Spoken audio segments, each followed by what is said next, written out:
So why I'm playing with the camera, why not go the whole hog? So this was a colony that I got last year.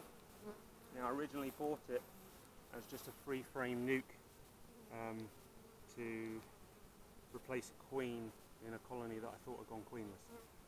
They hadn't gone queenless, so I ended up with two fairly small colonies. So this started off as a free frame nuke.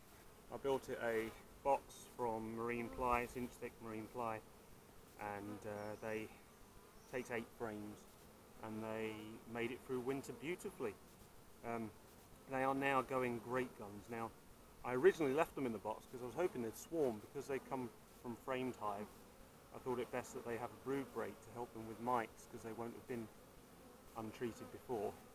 But they were going so well, it was wall-to-wall brood in there. I thought I'd have a go at supering them. Now, because this is a non-standard box, I didn't have anything I could super with.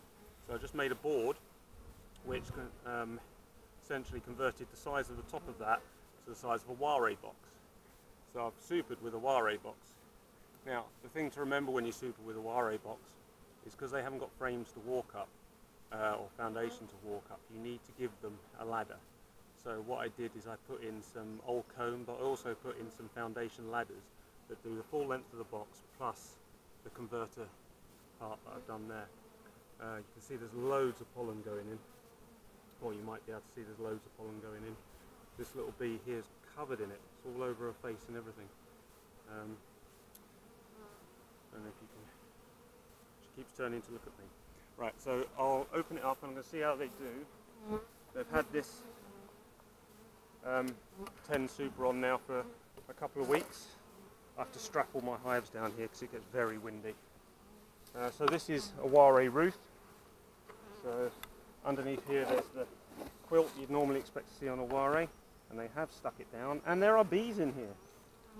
There are bees aplenty. So it looks like they have moved up. Let's see. They haven't connected the sides. I wonder if they've connected it underneath. So I want to just try and take out one of these to show you the ladders. These are quite, no, they've glued it to the bottom, so I don't want to lift it. But let's see if we can move one of the later ones. So that was a small bit of foundation. You can see they're starting to pull that out. That's a piece of old comb on a top bar. I don't know if I'm actually letting you to be able to see this or not. This is the first time out using the camera. Beautifully festooned building comb. So they're well and truly in this top box. They're covering all 8 bars in some respect or other. Ooh, this is feeling heavy. What's in here? That's full of nectar. So they are using the old comb. Let's have a look here. So that was a piece of foundation that I'd used as a ladder. So there was a strip down the middle that was foundation, I think. No, there wasn't. This was old comb. But they are continuing to build it out. You can see fresh comb forming on the sides and the bottom. Oh, that's got eggs in. And there's the queen. So she's a marked queen. You can see her colour starting to come off. So she's a queen that I bought. So if I wanted to get them off these frames now, I could potentially put a queen excluder between them. But I'm quite happy with them working the way they are. Now be careful with this, because this is the foundation, and because I put this all the way down to the top bars, it will be attached on that bottom. So I'm not sure I want to mess them about, to be honest. Let's take this one out too and move them all along one to give myself some space, and then I'll just cut the bottom of that foundation, because I'd rather do it now when it's still predominantly empty comb than later on when I go to harvest this and it's full of nectar and making a big mess everywhere.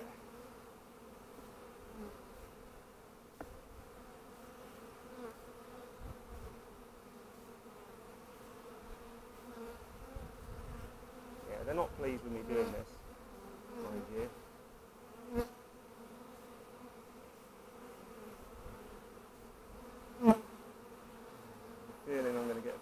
into this.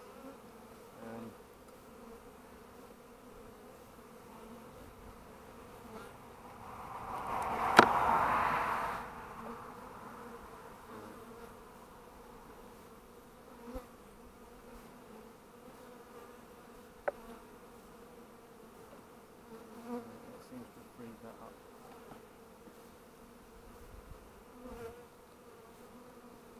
You can see that was a strip of foundation about that thick going down. You can see the bottom of the foundation there. I will trim this to stop them reattaching it quite so easily. This is all empty with a little bit of nectar in the bottom, but I'll collect that comb and I won't leave it there. So now they're up here, I don't have to worry about it being a ladder quite so much. You can see that's beautifully built out around there, out around there. They're filling in nectar there, so that's good.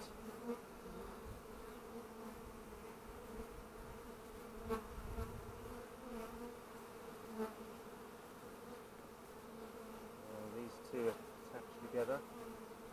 Am I messing you about today, girls? I'm really sorry. Anyone else talk to their bees, by the way?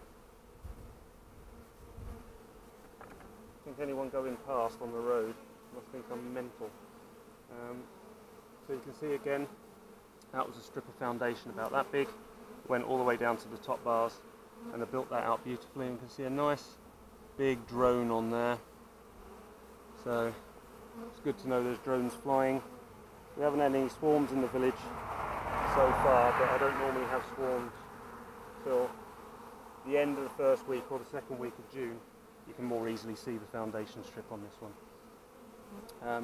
I think they get cold back in this village by the oilseed rape being sprayed. I'm going to cut the very tip off that. Don't normally smoke my bees, I normally smoke me, but I want them off the tip before I cut it.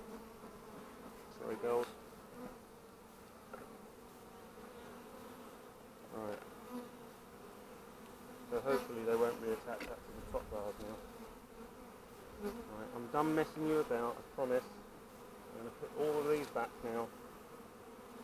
I've got them labelled A to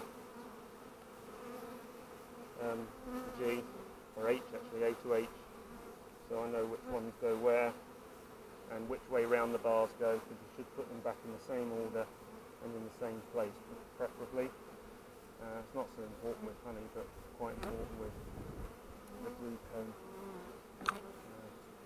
Right.